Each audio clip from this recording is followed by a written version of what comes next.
Hello students. तो आज का जो कॉन्सेप्ट है वो है बैलेंस शीट। तो बैलेंस शीट में हम ये देखने वाले हैं कि जैसे पहले तो हमें पता होना चाहिए कि बैलेंस शीट होती क्या है। बैलेंस शीट एक ऐसा डेटा है जो कि फाइनेंशियल ईयर के एंड में या किसी पर्टिकुलर पीरियड के एंड में बनाया जाता है, जो कि आपको किसी कंपनी की फाइनेंशियल सिचुएशन को बताता है। बैलेंस शीट में क्या क्या डेटा होते हैं अभी हम लोग इसको डिस्कस करेंगे। और हम इंडिया में अगर बात करें कि फाइनेंशियल ईयर जो हम देखते हैं वो क्या है, तो 1 अप्रैल से 31 मार्च को देखते हैं। और मार्च एंड में ही सारे ट्रांजैक्शन का एक्चुअल में एनालिसिस होता है और बैलेंस शीट प्रिपेयर की जाती है। तो बैलेंस शीट के 2 फॉर्मेट हैं, एक हॉरिजॉन्टल एक वर्टिकल। तो अभी वर्टिकल फॉर्मेट यूज़ हो रहा है, लेकिन अभी हम आपको हॉरिजॉन्टल फॉर्मेट भी दिखाएंगे। अब बैलेंस शीट के क्या क्या कंपोनेंट होते हैं, वो सारी चीज़ों को हम इस लेक्चर में डिस्कस करेंगे। तो बैलेंस शीट को अगर हम हॉरिजॉन्टल फॉर्मेट हो या वर्टिकल फॉर्मेट हो, स्टार्ट करते हैं किसी कंपनी के नेम से। सबसे ऊपर होता है कंपनी का नेम। दूसरे टाइम, क्योंकि ये एक पर्टिकुलर डेट की सिचुएशन बताता है, हम जो भी डेटा निकाल रहे हैं उस पर्टिकुलर डेट का निकाल रहे हैं, ओवरऑल पीरियड का नहीं निकाल रहे हैं। तो पर्टिकुलर डेट आपको लिखनी होती है कि इस डेट की ये बैलेंस शीट है और इस डेट पे हमारी कंपनी की सिचुएशन ये है। तो इसमें हम क्या करते हैं, एक साइड लिखते हैं लायबिलिटीज़। और लायबिलिटीज़ एक तरीके से जो भी हमारी रिस्पॉन्सिबिलिटीज़ होती हैं उसको हम लायबिलिटीज़ कहते हैं। लायबिलिटीज़ मतलब हमको किसी को कुछ देना है या कहीं पे हमारी कोई ज़िम्मेदारी है जिसको हमें पूरा करना है। तो अगर आपने कंपनी खोली है तो किसी पर्पज़ से खोली होगी, तो जो भी कंपनी का शेयर कैपिटल है वो भी क्या है, आपकी लायबिलिटी है। जितना भी पैसा आपके पास एक्सेस में रखा हुआ है, जिसको हम रिजर्व्स एंड सरप्लस कह रहे हैं, वो भी क्या है, कंपनी की लायबिलिटी है, क्योंकि उसी से आपको बिज़नेस को आगे चलाना है। उसके बाद लॉन्ग टर्म लायबिलिटी की बात कर रहे हैं, तो बहुत सारे ऐसे लोन होते हैं जो कि बहुत लंबा ड्यूरेशन के लिए होते हैं, यानी कि 12 मंथ से ज़्यादा, 1 साल से ज़्यादा के जो भी लायबिलिटीज़ होती हैं उसको हम लॉन्ग टर्म लायबिलिटी कहते हैं। करंट लायबिलिटी, जैसे ओवरऑल बिज़नेस की बात करें कि अभी मतलब बहुत लॉन्ग टर्म में ड्यू नहीं है आपको, कुछ टाइम में आपको जैसे कुछ बिल पे करने हैं, या जैसे बैंक में आपने ज़्यादा पैसा कभी कभी निकाल लेते हैं तो उसमें वहाँ पे कुछ बैलेंस रह जाता है, तो उसको देखना, जो भी आपके एक्सपेंसेस हैं उन सारी चीज़ों को हम करंट लायबिलिटी में काउंट करते हैं। और जैसे सैलरी वगैरह भी जो पे करना है वो भी हमारी क्या है, करंट लायबिलिटी है। उसके बाद जैसे कि टैक्सेशन वगैरह है या बैड डेट है, ये भी आपकी लायबिलिटी में आता है, क्योंकि इसको कहीं ना कहीं आपको फुलफ़िल करना है, तो ये आपकी लायबिलिटी में है। एसेट की बात करें तो जो भी हमारे पास चीज़ें हैं, फिक्स एसेट की बात करें तो बिल्डिंग है, फर्नीचर है, कंप्यूटर्स हैं, जो भी चीज़ें हैं ये आपके फिक्स एसेट हैं, क्योंकि ये आपके साथ लगातार बने रहने वाले हैं।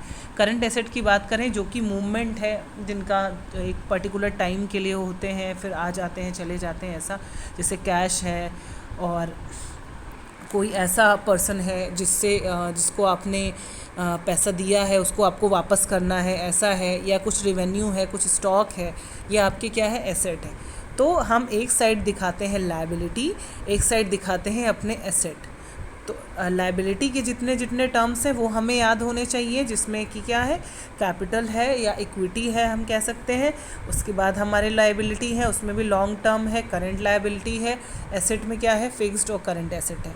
तो हम दोनों साइड को दिखाते हैं और दोनों साइड इक्वल होनी चाहिए, हमारी लायबिलिटीज़ और हमारे एसेट दोनों बराबर आने चाहिए अगर हम बैलेंस शीट को देख रहे हैं तो।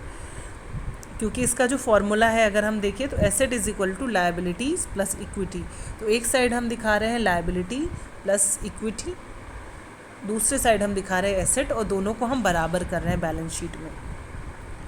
इसका ऑब्जेक्टिव क्या है, जैसे कि आपको किसी भी कंपनी का फाइनेंशियल सिचुएशन देखना है किसी पर्टिकुलर डेट पे, तो आप आराम से उसको देख सकते हैं कि उसके पास कितना पैसा है, कितने एसेट हैं, कितनी लायबिलिटीज़ है, सब कुछ आप एक साथ देख के उस कंपनी का एनालिसिस कर सकते हैं। उसके कितने डेबिट हैं, कितने क्रेडिट हैं, वो भी आप देख सकते हैं। कितना कैपिटल है उसके पास देख सकते हैं, कितना लोन है देख सकते हैं, और कोई रिक्वायरमेंट है आप वो देख सकते हैं। सारा डेटा आप उसका किसी पर्टिकुलर डेट को देख सकते हैं कि ये इसकी बैलेंस शीट में है। उसके अलावा इससे बहुत सारी चीज़ें पता चलती है, जैसे कि लिक्विडिटी कितनी है, मतलब कोई भी आपका एसेट कितनी जल्दी कैश में कन्वर्ट हो सकता है, उसको हम बोलते हैं लिक्विडिटी। तो लिक्विडिटी कितनी है, कोई रिस्क तो नहीं है किसी कंपनी पे, उसको भी आप एनालाइज कर सकते हैं लेवरेज के फॉर्म में बैलेंस शीट को देख के। किसी कंपनी को आप कितनी एफिशिएंट है, यानी उसके एसेट कितने एफिशिएंट है, कितनी अच्छी से वो काम कर रही है, वो भी आप देख सकते हैं। कितना रिटर्न दे रही है वो भी आप देख सकते हैं बैलेंस शीट को देख के। तो बहुत सारे फाइनेंशियल डिसीजन अगर हम बात करें तो वो बैलेंस शीट को देख के लिए जाते हैं। उसके बाद पार्ट्स की बात करें तो अभी हमने एक फॉर्मेट देखा था, उसमें ये सारी चीज़ें थी। तो पहले करंट एसेट लिखा हुआ था। करंट एसेट में है क्या, तो जैसे हमने बोला कि जो भी 12 महीने से पहले यानी 1 साल के कम के ड्यूरेशन के जितने भी हमारे चीज़ें होती हैं जो कि कैश में कन्वर्ट हो सकती हैं, उसको हम क्या बोलते हैं, करंट एसेट है। जिसमें जैसे कैश आ गया, ठीक है, कुछ स्टॉक्स आ गए, कुछ अकाउंट आ गए जिनका पैसा हमें मिलने वाला है, और उसके अलावा जो भी हमारी जैसे कुछ चीज़ें मार्केटेबल सिक्योरिटी है जिससे हमें पैसा मिल सकता है, और कोई हमने प्रीपेड प्लान लिया हुआ है उससे भी हमको कुछ एसेट मिल सकते हैं। कहने का क्या मतलब है कि शॉर्ट टर्म में आपको जितनी भी चीज़ें मिल सकती हैं in terms of cash, in terms of material, उसको हम क्या बोल रहे हैं कि करंट एसेट है। या इन टर्म्स ऑफ मशीन, जो भी चीज़ आपके पास आ रहा है जो कि 1 साल से कम के ड्यूरेशन में कैश में कन्वर्ट हो सकता है, उसको हम बोल रहे हैं करंट एसेट है।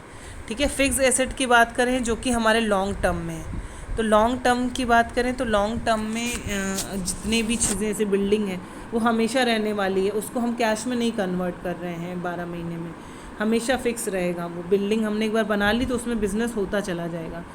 तो फर्नीचर है, लैंड है, मशीनरी है, जो कि एक लॉन्ग टर्म ड्यूरेशन के लिए लगातार रहने वाली है, 12 महीने से ज़्यादा या और ज़्यादा कह सकते हैं कि लॉन्ग टर्म ड्यूरेशन के लिए है, उसको हम फिक्स्ड एसेट कहते हैं। तो जब तक कि आपकी कंपनी चलेगी कुछ कुछ चीज़ें आपके साथ रहने वाली हैं। फिर बात करते हैं कि लायबिलिटीज़ की। तो लायबिलिटीज़ क्या है, तो करंट लायबिलिटीज़ है, लॉन्ग टर्म लायबिलिटीज़ है। करंट लायबिलिटीज़ मतलब जो कि 12 महीने से पहले जो भी हमको चीज़ें पे कर देनी है उसको हम बोलते हैं अपनी करंट लायबिलिटीज़, जो कि लॉन्ग टर्म लोन नहीं है, ऐसा कुछ नहीं है। तो जैसे कि कुछ बिल्स वगैरह पे करने, अभी हमने एग्जांपल भी देखे थे, जो कि सेल्स टैक्स है, और भी जो लायबिलिटी है लोन पेमेंट है जो कि कम ड्यूरेशन के लिए है, उसको करंट लायबिलिटी कह रहे हैं। लॉन्ग टर्म ड्यूरेशन के लिए जो भी आपकी लायबिलिटीज़ है जो ओवरऑल रहने वाली है उसको हम लॉन्ग टर्म लायबिलिटी कह रहे हैं। जो कि टर्म लोन जैसे होता है हम लेते हैं उसको हम लॉन्ग टर्म लायबिलिटी कहते हैं। या जैसे आपने हाउस रेंट लिया हुआ है, हाउस उस पे लिया हुआ है, लीज पे लिया हुआ है, तो वो भी आपकी लॉन्ग टर्म लायबिलिटी है। बिल्डिंग जो आपने ली होती है इसको मॉर्टगेज कहते हैं, तो वो चीज़ है। उसके बाद आ जाती है शेयर होल्डर्स इक्विटी, ये भी लायबिलिटीज़ में ही आती है। तो शेयर होल्डर इक्विटी में जो भी आपने कॉमन स्टॉक है, यानी आपने क्या किया, अपने शेयर दूसरों को दिए हुए हैं, वो सारी चीज़ें चाहे वो कॉमन फॉर्म में हो चाहे वो प्रेफर्ड फॉर्म में हो, और जो भी आपके पास पैसे बचा हुआ है वो सब आपके इक्विटी में ही आता है। तो जैसे कॉमन स्टॉक क्या होता है, जिसमें बहुत सारे स्टॉक जब आप परचेस करते हैं तो आपको वोटिंग का राइट मिलता है, तो उसको हम कॉमन स्टॉक कहते हैं। इस तरीके से प्रेफर्ड स्टॉक है कि आपको जो भी परसेंटेज मिल रहा है वो परसेंटेज मिलेगा, बाकी एज सच आपका कोई राइट नहीं है। तो ये सारी चीज़ें लायबिलिटी में आती हैं। तो अगर हम एसेट की बात करें तो एसेट में हमारे क्या है, करंट और फिक्स्ड। करंट एसेट जो कि शॉर्ट ड्यूरेशन के लिए कैश में कन्वर्ट होने वाले हैं, फिक्स एसेट ऐसे एसेट हैं जो कि लॉन्ग टर्म रहने वाले हैं।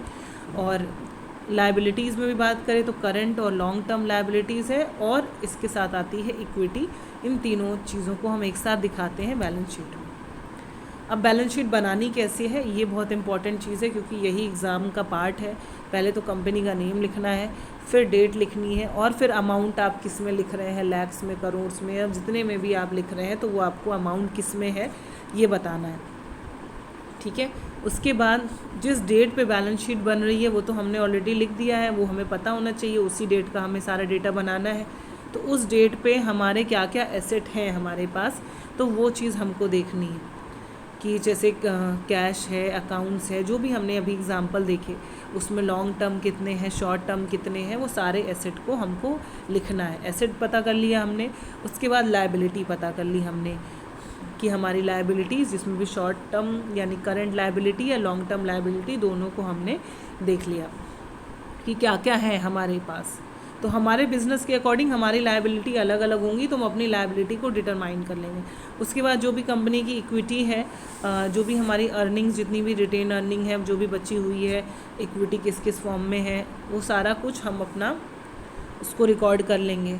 उसके बाद हम क्या करेंगे कि टोटल लायबिलिटीज़ और शेयर होल्डर्स इक्विटी को एक साथ प्लस करेंगे और एसेट को एक साथ रखेंगे, और उसके बाद दोनों को इक्वेट करेंगे कि बराबर है कि नहीं। तो जैसे फॉर्मूला हमने देखा था, total asset is equal to total liabilities plus total equity.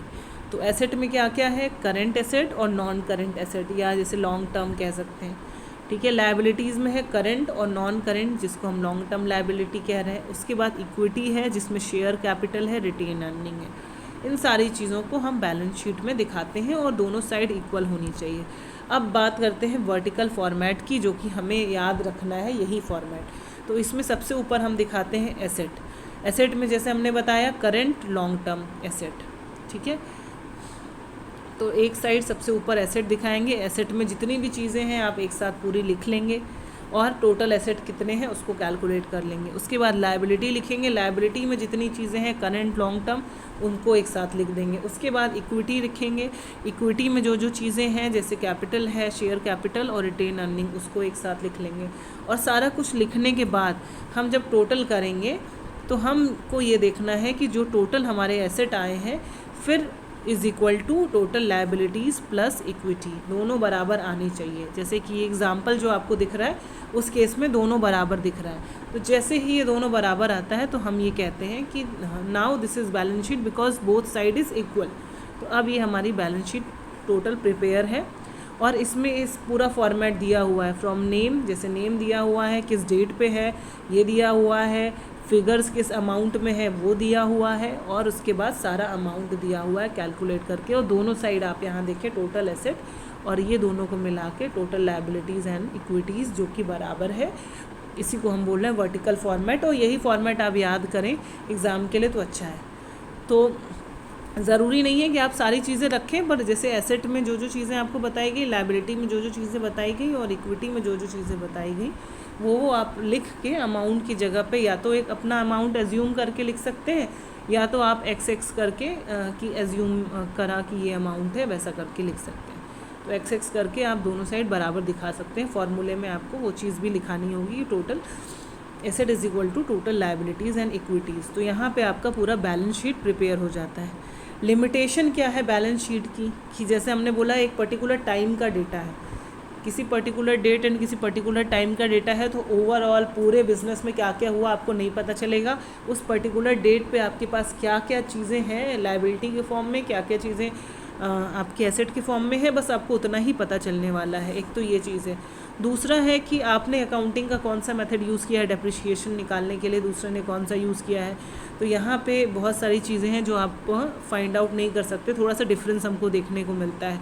उसके अलावा बहुत सारा जब भी आप किसी रिपोर्ट को जज करते हैं, बहुत सारा आपके पास टेक्निकल नॉलेज एक तरीके से करें कि वो इन्वॉल्व होता है इसको समझने के लिए, तो वो चीज़ बहुत ज़रूरी है। और अगर वो नहीं है तो आप किसी बैलेंस शीट को अच्छे से एनालाइज नहीं कर सकते। तो ये लिमिटेशन है इसकी। अब ये जैसे कि हम वो देखें कि बैलेंस शीट को अगर हमें कंपैरिजन करना है कि ओवरऑल कितना ईयर बाय ईयर क्या ग्रोथ हुई है, तो हम ऐसे भी कंपैरिजन कर सकते हैं। जैसे इस एग्जांपल में देखिए 2014, 15, 16, 17 का डेटा, तो यहाँ से आप चेंजेस भी देख सकते हैं कि आपके कैश का फ्लो कैसे हुआ, लायबिलिटीज़ कैसे बढ़ी, और फिर डेट कैसे बढ़ा, कैपिटल का क्या स्कोर था, कैसे कैसे बढ़ा घटा, वो सारा कुछ आप देख सकते हैं जब आप बहुत सारी बैलेंस शीट को एक साथ अमाउंट को कैलकुलेट करते हैं। ईयर बाय ईयर भी डेटा आप एनालिसिस कर सकते हैं जब आप एक साथ इसको कंपैरिजन करते हैं। तो इस तरीके से जो बैलेंस शीट का जो पूरा कॉन्सेप्ट है वो ख़त्म होता है, और फिर एलिमेंट्स ऑफ कॉस्ट हम बाद में डिस्कस करेंगे।